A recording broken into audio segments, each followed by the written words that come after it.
गाजियाबाद के साहिबाबाद में counselling of उद्योग व्यापार मंच के माध्यम से व्यापारियों की आवाज बुलंद करने वाले जिला अध्यक्ष अभिषेक सिंह ने इंडिया न्यूज 1 की टीम से अपने एक इंटरव्यू में बताया कि कोविड-19 आपदा में काउंसिलिंग ऑफ उद्योग व्यापार मंच द्वारा गरीब लोगों तक खाना एवं सूखा राशन वितरित किया गया है। वहीं अभिषेक सिंह ने बताया कि हाल ही में व्यापार मंडल की वर्चुअल मीटिंग में निर्णय को लेकर उत्तर प्रदेश के मुख्यमंत्री योगी आदित्यनाथ को काउंसिलिंग ऑफ उद्योग व्यापार मंच द्वारा समस्या को लेकर एक ऑनलाइन ज्ञापन दिया गया है। वहीं इंडिया न्यूज 1 की टीम से जिला अध्यक्ष अभिषेक सिंह ने क्या कहा, आइए सुनते हैं। मेरा नाम अभिषेक सिंह है। मैं काउंसिल ऑफ उद्योग व्यापार मंच का जिला अध्यक्ष हूँ गाजियाबाद से। अभी कोविड-19 में किस प्रकार से आप मदद कर रहे हैं? जी, पिछले 2.5-3 महीने से हम लोग कोरोना के काल में जितने भी परिवार हैं जो खाना बनाने में सक्षम नहीं है, उनको टिफ़िन सुविधा प्रोवाइड करवा रहे हैं। निःशुल्क दिन और रात का खाना उनके घर तक पहुंचाया जा रहा है। और पिछले 25 दिन से हम लोग सूखा राशन वितरण कर रहे हैं। सूखे राशन में हम लोग 5 किलो आटा, 3 किलो चावल, 1 रिफाइंड, 1 किलो दाल और कुछ मसाले दे रहे हैं। और कोशिश है हमारी कि कम से कम 50-60 लोगों को पिछले 25 दिन से हम लगातार दे रहे हैं। पिछली साल भी लॉकडाउन था, लॉकडाउन है, व्यापारियों पे पिछली साल भी मार रही, इस साल भी, चाहे वो बिजली का बिल हो, हर प्रकार से लेके किस प्रकार से आप एक युवा हैं व्यापारियों की आवाज़ उठाना चाहते हैं?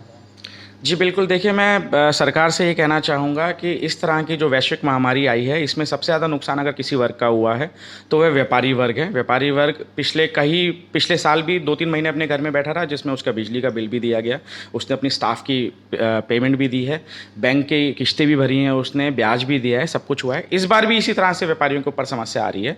तो सरकार से ये कहना चाहेंगे कि सरकार सबसे पहले तो व्यापारियों के जो बिजली के बिल हैं वो माफ़ करे, बिजली के बिल में बिल्कुल 100% छूट दें।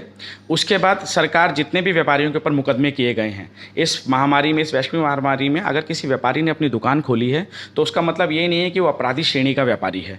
उसके ऊपर जितने भी मुकदमे किए गए हैं वो मुकदमे वापस लिए जाएं सरकार की तरफ से, और चरणबद्ध तरीके से। जैसे कि हम स्वागत करते हैं कि योगी सरकार ने इस समय अपना जो 1 तारीख से सारे बाज़ार खोल दिए हैं यूपी के, जहाँ 600 से कम केसेज़ हैं। हम चाहते हैं कि बाकी जगह भी चरणबद्ध तरीके से, चाहे बिल्डिंग के हिसाब से, मोहल्लों के हिसाब से, एरियो के हिसाब से बाकी जगह भी खोले जाएं, ताकि व्यापारी अपना काम कर सके और अपनी रोजी रोटी को चला सके। अभी आपको बताया कि आपने वर्चुअल मीटिंग के लिए एक आवेदन दिया, ज्ञापन दिया सीएम साहब को, क्या आश्वासन मिला आपको? जी, अभी कुछ टाइम पहले हमने प्रदेश की वर्चुअल मीटिंग की थी, जूम मीटिंग पे। उसमें कम से कम 800-900 व्यापारी हमारे साथ जुड़े थे। उसके बाद हमने सब व्यापारियों ने मिलकर एक फैसला लिया था कि योगी सरकार को एक ज्ञापन दिया जाए। ज्ञापन में हमने योगी सरकार को 4-5 बिंदुओं पे ज्ञापन दिए गए थे, जैसे कि मुकदमे वापस लिए जाएं। दूसरा था कि जितनी भी विद्युत कंपनियां हैं वो एक नया नियम लेके आने वाली हैं, जिस नियम के लागू होने के बाद से प्रदेश की जनता के ऊपर 15 से 20% का अतिरिक्त सरचार्ज लग जाता। तो हमने योगी सरकार से आवेदन किया था कि इस तरह के किसी भी बिल को पास ना किया जाए। हमें बहुत खुशी है कि योगी सरकार ने हमारी बात को, हमारे ज्ञापन को गंभीरता से देखते हुए उस तरह के किसी भी नियम को सिरे से खारिज कर दिया है। आगे भी हम लोग कोशिश करेंगे हमारे जो बाकी बिंदु हैं योगी सरकार उनको माने और धीरे धीरे उनको उसके ऊपर काम करें, अमल करें।